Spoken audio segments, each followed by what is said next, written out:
All right. If I'm a dead man like this, should Caleb worry about my guard? No. He should move up top and just kill me. Put me out of my misery. Does that make sense? So Caleb goes back. I say, move to the guard. What's the first thing I do?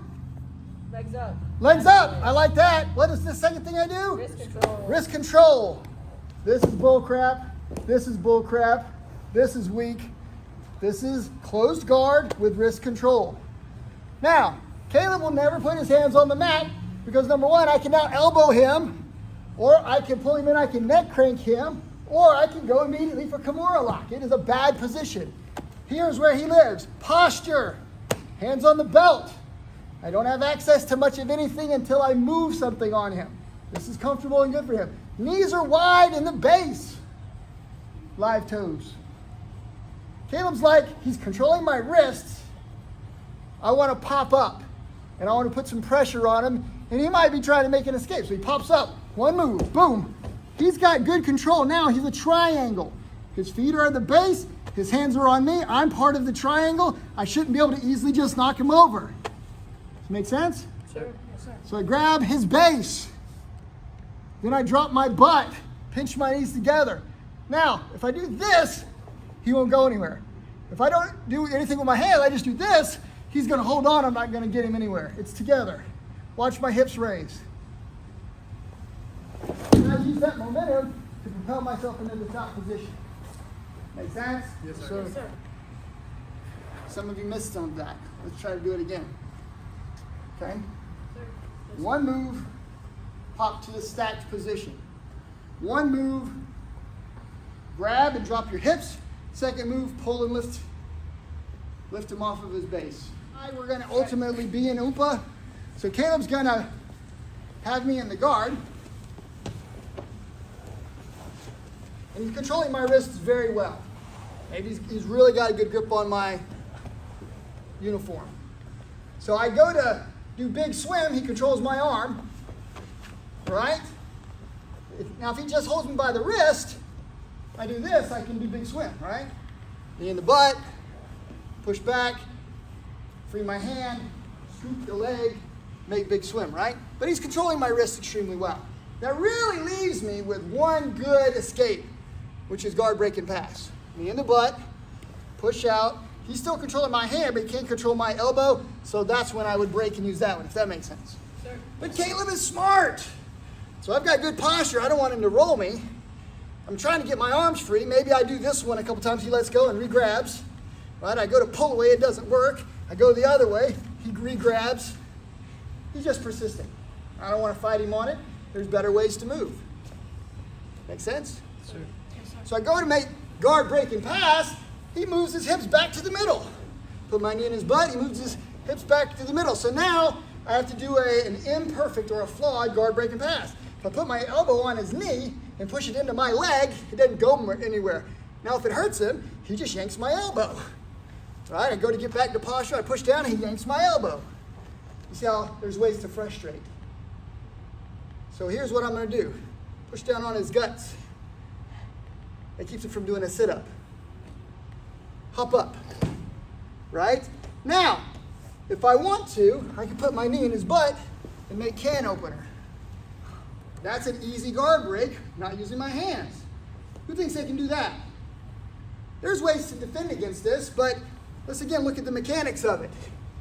He holds my wrists tightly. He's not going to let me move. He holds me in good guard. Can he stop me from popping up? Nope. I'm going to pop up. He's holding on to everything. He holds on, I should be able to pick him up.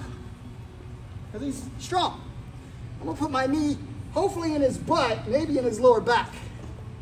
Now watch, he holds on. Watch what I do to his back. See how that's uncomfortable for his back? And I let him go a little bit, but you pull down and he goes right here. Now you can scoop, make Kneebar. You can knee slice across and move back into the next position. The can opener is a good escape. Guard, break, escape with can opener. Get apart. One move. Up. Knee in the butt or in the back. Now watch. I got to get this knee to stay 90 degrees, and I sit back on this foot. Now watch. See how that stays up? Yes. It's here. And I move backwards until I'm like this. I move back until it's up and down. Yes, sir. Give that a try. Try again. Caitlin's going to do her favorite submission from the can opener. So she's going to make the can opener, break guard, and she can do anything that she wants that makes sense. Up. Can opener. Now, she hooks up. She goes for a calf crush. I love it. All right. Change. Achilles lock, calf crush, all those are good. Caleb's going to make a slightly very different variation, but same can opener, different submission. Go. All right, good. Hook, move to Kneebar. I like it. Pretty cool. Yes, sir. Can we do it? Sir. All right, let's do an even more basic one. Caitlin's going to make can opener on Caleb and just move to knee slide. That's all. By the way, you can do this without crushing your friend's testicles. So let's see if she can do that. She pops up, knee in the butt.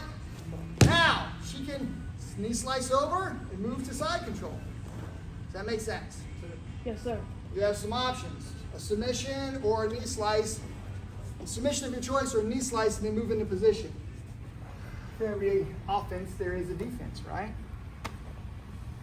So I grab, I pop up. He goes to make Umpa, I switch grip. Now, I'm going to use him as part of my base.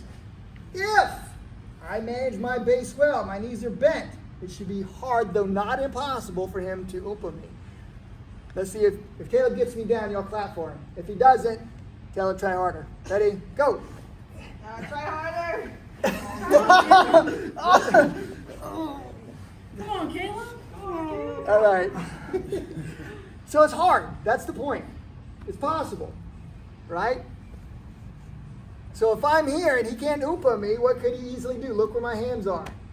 Armbar. He controls an arm, makes armbar, and I lose. So there's the risk. So you try to Umpa, doesn't work. Look at his hands. You got an armbar right stinking there. Makes sense? Sir. Should we show it again? All right. By the way, if you're super sneaky, you can fake the Umpa to get the armbar. If they change their hand grips, you know what to do. It should be, doesn't have to be blazing hot fast, but it should be smooth and clean like you planned it, right? But I'd go ahead and make a reasonable effort at the Umpa is what I would do. So I go in, I hop, he goes for Umpa, I change grip, he makes armbar. Now, I can still try to stack him up, but if he gets the jump on me and I'm here, he can armbar me just by straightening his body, or if my knee is down, he can kick me over, and he can go for this one, and I have to do a different armbar escape. Can we do it? Yes, sir. Yes, sir. New partner, start from the guard, go to make Umpa, stop the Umpa defense, grab the lapels. Will it work if I hold onto his belt? No. I don't have the same leverage. I'm probably going to lose. I grab high. He sees that I've grabbed high, makes armbar. Go! We're in the guard position, legs, closed guard, wrists. Caleb stacks me up. I go for Umpa. He grabs the high lapels. This becomes difficult, right? It's here. Okay? Now, let's say, for example, that he wanted to try to stack me up. He's got to bend his knees to get his body close to my bend your knees. Wait. There it is. Flower drop into the armbar. Pretty cool. So again, if Caleb's got me in the armbar position and I'm on my knees, I can stack him up. Does that make sense? This is a good defense. Then I lock my hands, I go into defense. But if I'm here, I go to start bending my knees, he starts stretching me out. It's too late. Does that make sense? Yes, sir. So the rolling uphill defense, which is this way, requires us to be a little lower, or we have to drop maybe as fast as you can. You get to get low. Otherwise, your arm's exposed. Pretty cool? Yes, sir. Yes, sir. All right. Questions on the armbar from that position? No, sir. Do it 2 more times each person. In my life, people have tried to stack me up. They stack me up. They sense that I'm going to go for Umpa, so they quickly drop to their knees and give me their head. If they give me their head, I hook them up here. Chin is over the shoulder. I grab my own bicep.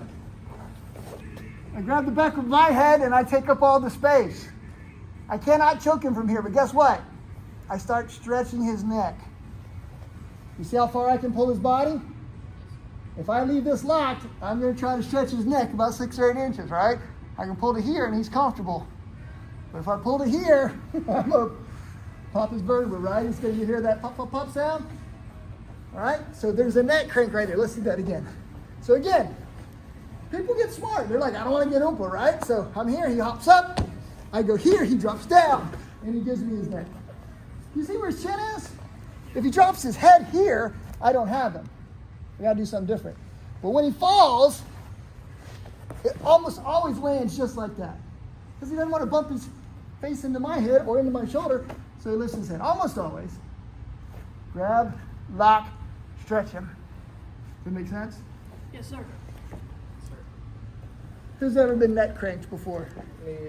Who knows that that's some bullcrap? That's like dirty fighting, right?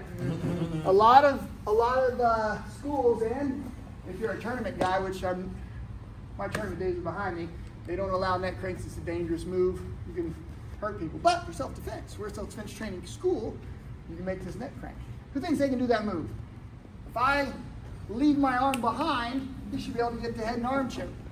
Or better yet, if I use my arm to try to break my fall, I push out, he might be able to palm this across and suck up the next submission, right? So I'm here, I stack him up hard, he goes for Umpa. Now when I drop, I put my hands out, right? Now again, I gave it to him for the effect of the demonstration. He's got head and arm choke. Let's go back, rewind slowly. As I'm going down, I put my hands, he palms one of these hands over. Does that make better sense? So I'm up, he grabs, right? He goes to Umpa me, and I drop. All right? He snagged both arms that time, but he fought through it. The bottom line is it's an opportunity submission for a head and arm choke if the hands are in the way. If the hands stay here, because remember, I'm not going to grab this to defend. I'm just going to drop back down. I'm still here. When I drop, look where my hands are. They're not in the way. So again, if somebody lets go and tries to put their hands out, palm it over, head and arm. Just give it a try. It's opportunity. It's not always going to be there.